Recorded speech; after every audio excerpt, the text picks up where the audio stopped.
Regarding the 2020 trailer and Dark Road, this review will only cover what happened on Remind, Limit Cut episode, and Secret episode. Also, this episode will cover some of the gameplay of the other characters that are not Sora, since I already explained Sora and some of Riku in the Kingdom Hearts 3 review, which will be down below. What's up, guys? This is Ringwarrior291. So, I'm going to talk about Kingdom Hearts Remind. And this will be my review. Now, I did kind of held this off a little bit back. I was going to wait till I did critical mode, but kind of like I did with the last review where I did it prior to doing my critical mode run. I think I want to review this since, well, it has been a good amount since Remind has been released. So, to start things off, I was sort of skeptical about this DLC, but after having played it, I was left impressed, honestly. The story starts off after the events of Kingdom Hearts 3, where Sora goes to save Kairi. The element of time travel is still around, but it's not broken as hell, as it was in Dream Drop Distance. I still don't like the time travel aspect, but it somewhat has to fit with this. Because the thing about this time travel is Sora becomes the most important character, even more than Riku, Mickey, everyone combined. Now, during this entire Remind section, Sora is like the cause of most of these events and is probably the one that saves everyone's skins. Example, during the fight with Xemnas and Zayax, future Sora, which is basically the one that time traveled back in time, was helping Roxas, Xion, and Lee get back their X sigil from Xemnas. And then it somewhat kind of puts it that Sora and Kairi were knocked out in the original area of this fight and gave Kairi a cool little fight scene to show her that she's not, well, lower tier fighter, that she can hold her own. Granted, she still gets captured and all. Basically, Sora is the one that manages to save everyone, and yet he hasn't been deemed a Keyblade Master. Against Sid. Anyway, having been able to play Riku, Aqua, and Roxas was pretty neat. Riku's still fun as always. He tends to have some of his dark abilities and stuff, so he's kind of alright. Aqua plays the same as Kingdom Hearts Birth by Sleep 0.2 Fragment Passage. Yeah, that's a mouthful. She still plays like that, but nerfed down a bit, since she can't do like most of her OP abilities. Now, Roxas though. Roxas is probably the best to play out of the three of them, since he has both his Keyblades. He does a ton of freaking abilities. He's basically a freaking boss.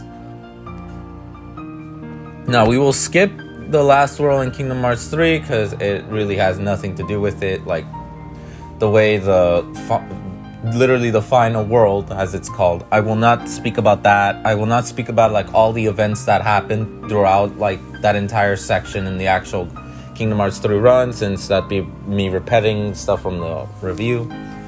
If you want to hear that, the review link will be down below.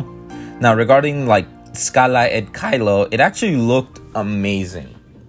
Like, it's the more you explore, the more peaceful it looks, and it's just amazing. Such a peaceful world.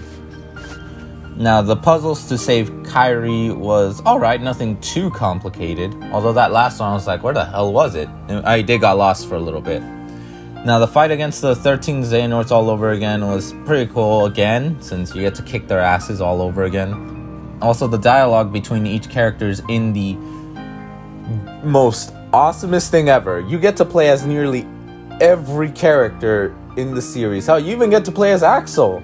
And that was a missed opportunity too. We should have seen more of Axel fighting. I wanted to see how you functioned more. But everyone, the dialogues between Roxas and Ventus, the dialogues between even Aqua and Axel, how Aqua's just shutting him up and being like one of the serious fighters, and Axel's like, you don't have to be like that. Like, very, very humbled, humiliated. Not humiliated, wrong term. Humbled, very humbled, I guess. Now, this game at least this DLC part, showed why Mickey is a great Keyblade wielder. He managed to hold his own. He managed to push he got his shit pushed in, like really, really badly. And he, with Sora's help, created a giant freaking sword and killed every single Xehanort. And then the whole unlocking Keyblades thing was pretty cool. It could have just been a cutscene, but they made it much more interesting. It made me think of Dream Drop Distance, honestly. Don't know why. And then seeing Sora unlock the keyhole, Kingdom Hearts 2 style, was amazing and a good throwback to it, because we have not seen Sora just unlock keyholes all over again since Kingdom Hearts 1. It was prior to Save the World. Kingdom Hearts 2, they didn't really specify why he had to do it, but he just did it. And then it stopped. And then Dream Drop Distance, it was just you unlock the world from its sleeping hibernation, and that was it. So honestly, you only see it for 3 games, so this was a neat thing. Also seeing Kairi and Sora's reunion, all happy how he saved Kairi and their hug. Although they should have kissed, this was a missed opportunity. Sorry. Ranting all over again. Anyway, having played as Kairi though was fun. She's not as badass as Roxas, how he has dual wielding and stuff, but she does have cool abilities. And her little, like, throwing rock or shooting rocks and stuff, I couldn't tell what she was doing, but her flying around and just causing damage was pretty neat. And overall, it was pretty cool seeing the way it ended, since it was poetic how it was the two of them that together they were able to free Naminé and wake her up. Together they were at the tower. Together they ended up back in the island where Sora disappeared, and they didn't kiss, and they should have kissed. Anyway, now off to the Limit Cut episode. For the Limit Cut episode, I mean, you have Riku having dreams about, like, the world that ends with you area, Shibuya town.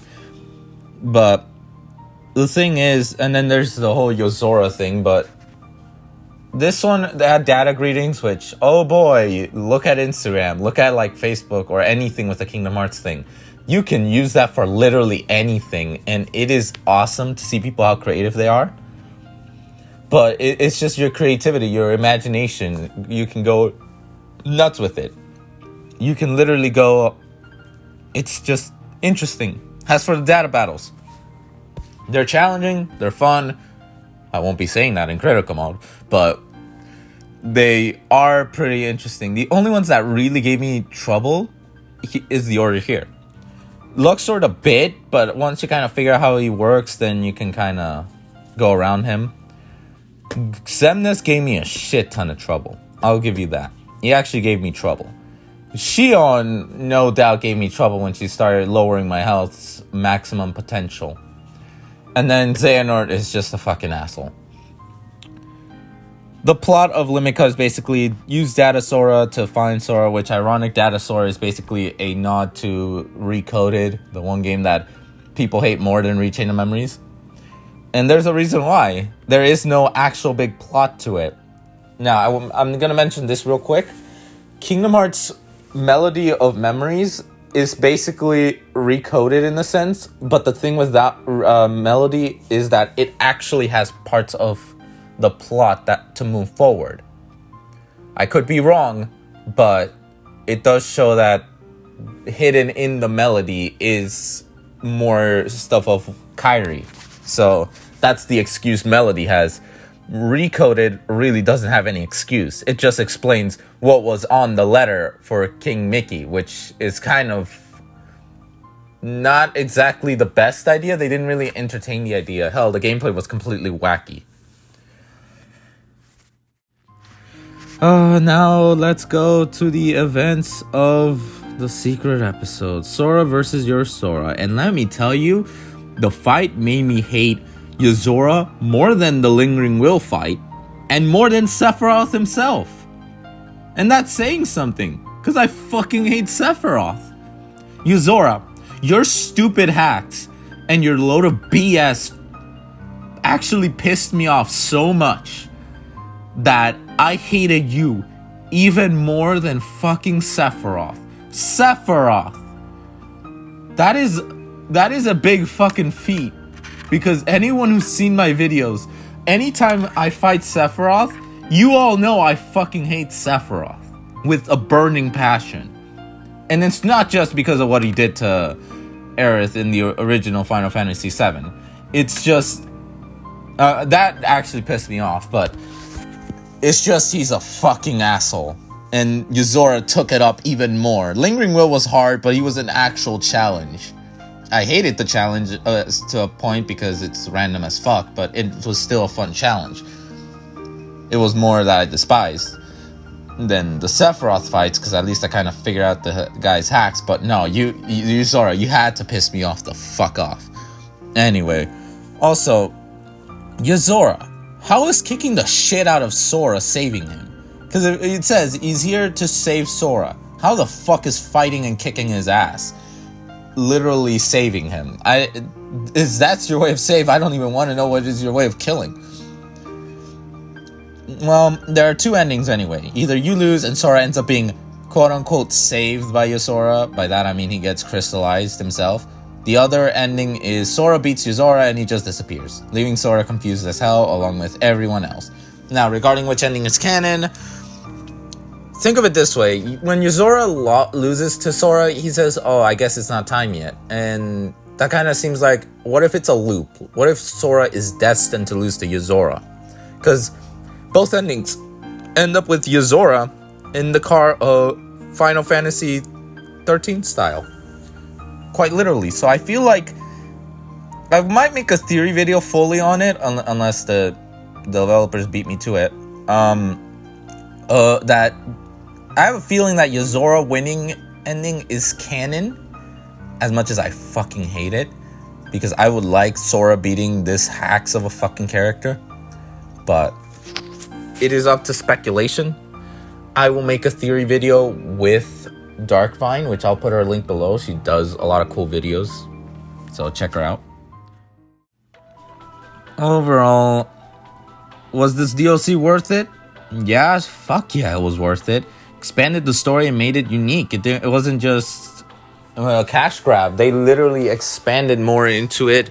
You had cool new fights. You had to replay through most of the final, like the Keyblade War area, but you got to play as other characters and expand on what was going on even more.